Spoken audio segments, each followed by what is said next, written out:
جتنی مشکلات ہیں، چاہے وہ ہمارے گھر کی ہر فرد کی مشکل ہو، گھریلو مشکل ہو، خاندانی پریشانی ہو، قومی مسئلہ ہو، بین الاقوامی کوئی مسائل ہو، معاشی مسئلہ ہو، معاشرتی مسئلہ ہو، ہر مسئلے کے حل کے طور پر ہر مشکل سے نکلنے کا راستہ اللہ اور اللہ کے رسول نے ایک ہی ارشاد فرمایا ہے، اور وہ راستہ کیا ہے؟ وَتُوبُوا إِلَى اللَّهِ جَمِيعًا أَيُّهَا الْمُؤْمِنُونَ لَعَلَّكُمْ تُفْلِحُونَ۔ اللہ کی طرف لوٹ آؤ، اللہ کی طرف لوٹ آنا اپنی ذاتی زندگی میں بھی اور اجتماعی قومی زندگی میں بھی اللہ کی طرف لوٹنا ہی تمام مسائل کا حل ہے۔ یہی حل ہے، یہی حل حضرت سیدنا آدم علیہ السلام کے زمانے میں بھی تھا،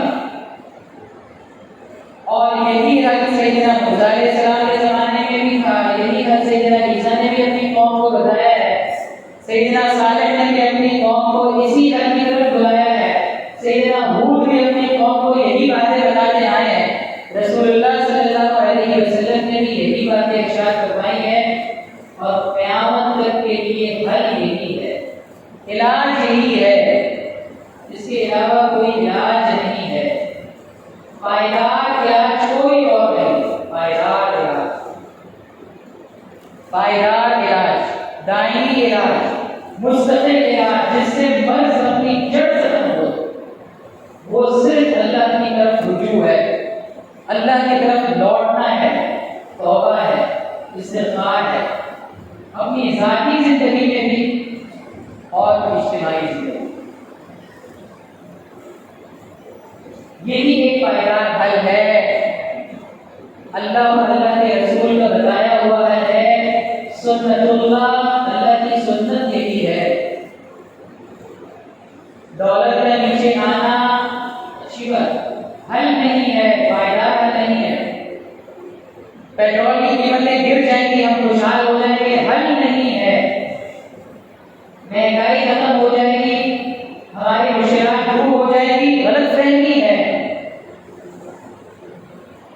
سیلاب اور آزمائش نے متاثرین نے خوب امداد کی ہے، امداد ہر گھر پہنچ جائے گی، مشکلات دور ہو جائے گی، خام خیالی ہے۔ یہ سارے علاج اور اسباب بڑی اچھی چیزیں ہیں، اچھی باتیں ہیں، لیکن ان کی مثال ایسی ہے جیسے ڈاکٹر بیماری کے علاج کے لیے کچھ تو دوائیں دیتا ہے جو مرض کو ختم کرنے کے لیے ہوتی ہے، اور کچھ دوائیں ہوتی ہیں درد، کچھ پین کلرز ہوتے ہیں، درد ختم ہو جاتا ہے، وقتی طور پر آرام آ جاتا ہے، وقتی طور پر چین سکون کی کیفیت حاصل ہو جاتی ہے، مرض کا علاج وہ نہیں ہوتا، مرض کا علاج درد کچھ دوا سے نہیں ہوتا، وہ عارضی دوا ہوتی ہے، وقتی طور پر جو تکلیف مریض محسوس کر رہا ہوتا ہے اس میں آرام آ جاتا ہے، ڈالر نیچے آیا مہنگائی تھوڑی کم ہو گئی، پیٹرول نیچے آئے گا تھوڑی مہنگائی کم ہو جائے گی، میری پروموشن ہو جائے گی، ایک اسکیل سے دوسرے اسکیل میں چلا جاؤں گا، میری تنخواہ میں اضافہ ہو جائے گا، مسئلہ حل ہو جائے گا۔ یہ ساری درد کچھ دوائیں ہیں، مرض کا علاج نہیں ہے، مرض کا علاج وَتُوبُوا إِلَى اللَّهِ جَمِيعًا أَيُّهَا الْمُؤْمِنُونَ لَعَلَّكُمْ تُفْلِحُونَ۔ یہی ہے مرض کا علاج، سارے اسباب کرنے ہیں، لیکن سب سے بنیادی مرض کی جو دوا ہے، یہ بنیادی دوا پائیدار علاج کے لیے نہیں ہے، ورنہ یہ مسائل ختم بھی ہو جائیں، یہ پریشانیاں ختم جو بظاہر دوسرے اسباب کی بنا پر پریشانیاں نظر آ رہی ہیں، ان اسباب کے ختم ہونے سے وہ پریشانیاں دور ہوتی نظر آئیں، لیکن پھر بھی جو مرض پڑا ہوا ہے چونکہ اس کا علاج نہیں ہوا، وہ کسی وقت اس سے بڑھ کر پریشانی میں مبتلا ہے۔ اللہ سے دوری کا جو مرض ہے، سب سے پہلے اس دوری کے مرض کا علاج مجھے بھی کرنا ضروری ہے، آپ سب کو بھی، ہر مسلمان کو اس مرض کا علاج کرنا ضروری ہے۔ اللہ سے جو دوری کا مرض ہے اس سے توبہ کرنی، اللہ کی طرف لوٹنا ہے۔ اور چاہے انسان خلاؤں میں چلا جائے، خلاؤں میں دنیا آباد کر لے، چاند پر آبادیاں قائم ہو جائے، وہاں پانی دریافت ہو جائے اور فضائیں انسان کے دسترس میں آ جائیں، ساری کہکشاؤں پر انسان پہنچ جائے، علاج یہی ہے۔ جب تک اللہ کی طرف رجوع نہیں ہوگا اس وقت تک انسانیت کامیاب نہیں ہو سکتی۔ کامیابی یہی ہے، توبوا الی اللہ، توبہ کرو، لوٹ آؤ۔ توبہ کے معنی ہے لوٹ آنا، لوٹ آنا یعنی کہیں پہلے کسی مقام پر موجود تھا میں اور اس جگہ سے کہیں بھٹک گیا ہے، اس بھٹکنے سے اللہ فرما رہے ہیں کہ دوبارہ وہیں آ جاؤ، میرے حضور آ جاؤ، میرے پاس آ جاؤ۔ کہاں بھٹک رہے ہو؟ کن کن وادیوں میں بھٹک رہے ہو؟ کس کس طرف علاج کے لیے کوششیں کر رہے ہو؟ کہاں کہاں امیدیں وابستہ کی؟ کہیں تمہارے لیے علاج نہیں ہے، کہیں تمہارے لیے فلاح کا راستہ نہیں ہے، کہیں تمہارے لیے اچھی زندگانی کا راستہ نہیں ہے۔ اگر زندگانی میں فلاح چاہیے، کامیابی چاہیے تو اس کا راستہ میں تمہیں بتا دوں۔ میں نے جب ساری کائنات بنائی ہے، جب میں نے ساری دنیا اور اس کے اسباب بنائے ہیں، تو میں جانتا ہوں کامیابی کہاں ہے، ناکامی کہاں ہے۔ ایک مشین جاپان نے بنائی ہے، تو جس فیکٹری نے بنائی ہے اسے پتا ہے کہ کون سا پرزہ ڈھیلا ہو گیا تو مشین سے کام نہیں کرے۔ اب آپ اس مشین کو صفائی ستھرائی کرتے ہیں، اس پر پالش بھی کرتے رہیں اور ظاہری طور پر اس پر پردہ بھی چڑھا کے رکھیں، مٹی نہ لگنے پائے، دھول نہ لگنے پائے، لیکن جب تک اس ایک نٹ کو سیدھا نہیں کیا ہے، اس ایک چھوٹے سے پرزے کو ٹھیک نہیں کیا ہے، مشین کام نہیں کرے گی۔ اور اگر کسی طرح مشین کو کام میں لا بھی دیا گیا تو ہو سکتا ہے اس سے بڑھ کر خرابی مشین میں پیدا ہو۔ یہی حال ہے، ہم ظاہری اسباب کے علاج کے لیے اپنی نگاہیں دوڑا رہے ہیں۔ میں ذاتی زندگی کی نوعیت بھی عرض کر رہا ہوں۔ ذاتی زندگی کا جو مسئلہ ہوتا ہے اس میں بھی میری اور آپ کی نگاہ اسباب کی طرف جاتی ہے۔ تنخواہ کم ہے، ان کو بڑھانی چاہیے، مہنگائی بڑھ رہی ہے، مسئلہ حل ہو جائے گا؟ نہیں ہوگا۔ میں چھوٹے اسکیل میں ہوں، الاؤنسز کم ہیں، بڑے اسکیل میں جاؤں گا، الاؤنسز زیادہ ہوں گے، مہنگائی کا مقابلہ کروں گا، مسئلہ حل ہوگا؟ نہیں ہوگا۔ یہ مسئلے کے حل نہیں ہے، یہ کاسمیٹکس ہے، یہ زخم کے اوپر اچھی خوبصورت پٹیاں چڑھانا ہے، اچھی بینڈیجز چڑھانا ہے۔ زخم کا علاج یہی ہے کہ پہلے زخم کی صفائی کی اور اس میں ہوتی ہے تکلیف۔ زخم کی جب صفائی کی جاتی ہے تو زخم کی صفائی میں ہوتی ہے تکلیف۔ جب کچھ دوا پائی جائے، زخم کو چھوڑ دیں تو جہاں زخم ہے پورا عضو سڑ جائے، پورا عضو بیکار معطل ہو جائے۔ لیکن اگر تکلیف برداشت کر کے اس زخم کی صفائی ہو گئی اور اس زخم کی جو اصل جڑ ہے اس جڑ کو پکڑ کر باہر نکال دیا اور یہ تکلیف اگر سہ لی تو پھر مرہم لگانے کا فائدہ ہوگا، پھر ڈالر کے نیچے آنے کا فائدہ ہوگا، پھر پیٹرول کے سستا ہونے کا فائدہ ہوگا، اس کے اثرات ہوں گے، اور پھر تنخواہ کے بڑھنے سے برکت آئے گی اور مسائل حل ہوں گے۔ اور اگر زخم کے صفائی کی تکلیف برداشت نہیں کر سکتا میں صرف زخم پر خوشنما پٹیاں مہنگی ترین بینڈیجز چڑھاتا رہتا ہوں تو زخم اندر جب ٹھیک نہیں ہوا ہے تو کہیں نہ کہیں یہ زخم کسی اور حصے میں نکل ہے اور زیادہ پریشانی دے۔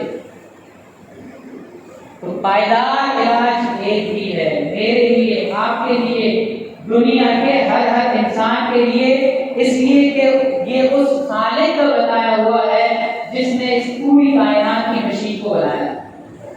اس پوری کائنات میں بسنے والے انسانوں کو بنایا ہے، اس نے یہی بتایا وَتُوبُوا إِلَى اللَّهِ جَمِيعًا أَيُّهَا الْمُؤْمِنُونَ لَعَلَّكُمْ تُفْلِحُونَ۔ اللہ کی طرف لوٹ آؤ، اللہ کی طرف لوٹ آؤ۔ بڑا مختصر سا جملہ ہے اور پوری زندگی پر حاوی ہے۔ ہر ایک کی زندگی جس مشغولیت سے وابستہ ہے، اللہ کی طرف لوٹنے کا مفہوم اکثر جس مشغولیت میں ہر شخص ہے، کوئی تاجر ہے، کوئی ملازم پیشہ ہے، کوئی ملازمت میں مصروف ہے، کوئی ریٹائرڈ ہے، کوئی ملک کے اندر کام کر رہا ہے، کوئی ملک سے باہر کام کر رہا ہے، کوئی کسی پیشے میں ہے، کوئی کسی شعبے میں ہے۔ ہر ایک کی زندگی کی اپنی جو مصروفیات ہیں، ان مصروفیات کا رخ اللہ کی طرف موڑنا، یہ ہے توبہ اور استغفار صرف زبانی ورد کا نام نہیں ہے۔ زبانی ورد تو علامت ہے، اظہار ہے، میں اظہار کر رہا ہوں کہ اللہ میں گناہ سے بچوں، استغفر اللہ، اللہ مجھے معاف کرنا دیں، اتوب الیک، اللہ میں آپ کی طرف لوٹ رہا ہوں، یہ تو اظہار ہے۔ اس اظہار کے ساتھ عمل میں بھی استغفار جھلکنا چاہیے، عمل میں بھی توبہ جھلکنی چاہیے کہ میں لوٹ رہا ہوں اللہ کی طرف، میں اپنے پچھلے راستے کو جو بھٹکا ہوا راستہ ہے تبدیل کر کے اس صراط مستقیم پر لے جا رہا ہوں، میں توبہ کر رہا ہوں، میں رجوع کر رہا ہوں۔ ایک انسان بھٹکا ہوا ہو، اسی راستے پر چلتا رہے اور کہہ رہے میں سیدھے راستے پر آ رہا ہوں، میں سیدھے راستے پر آ رہا ہوں، میں سیدھے راستے پر آ رہا ہوں، زبان سے کہتا رہے اور وہ سیدھے راستے کی طرف لوٹے نہ، تو وہ کبھی منزل تک نہیں پہنچے۔ توبہ کی شرط ہی پوری اس وقت ہوگی کہ جب اس بھٹکے ہوئے راستے کو چھوڑ کر صراط مستقیم کی طرف میں لوٹ آؤں، دوبارہ لوٹ آؤں۔ ایک عجیب زبردست تعبیر ہے قرآن کریم، یا ایھا الذین آمنوا توبوا الی اللہ توبۃ نصوحا، نصوحا، یہ نصح کے معنی لکھیں، نصح کے معنی عربی زبان میں سینے کے ہوتے ہیں، اگر پھٹ جائے کپڑا یا کوئی چیز پھٹ جائے اس کی سلائی کے لیے لفظ استعمال ہوتا ہے نصح، نصح۔ یہ توبۃ النصوح، یہ اس وقت توبہ مکمل ہوگی کہ ہم نے جو اپنی زندگی کو گناہوں کے ذریعے اس کی حالت خراب کی ہوئی ہے، زندگی کے راستے کو جو ہم نے خراب کیا ہے، اس بھٹک کو سینا ہے، اس بھٹک کو سینا ہے۔ اگر اللہ کے ساتھ معاملے کو خراب ہے، اس کو سینا ہے، اس کو رفع کرنا ہے۔ اگر بندوں کے ساتھ معاملہ خراب ہے، اس کو رفع کرنا ہے۔ اگر صرف نمازیں پڑھ کر میں یہ سمجھتا ہوں کہ فلاں شخص کا لیا ہوا قرضہ و ادھار بھی معاف ہو گیا تو بڑی غلط ہے، کیونکہ اللہ سے تو معاملہ سیدھا ہو گیا، یہ بندے کے جو حق میں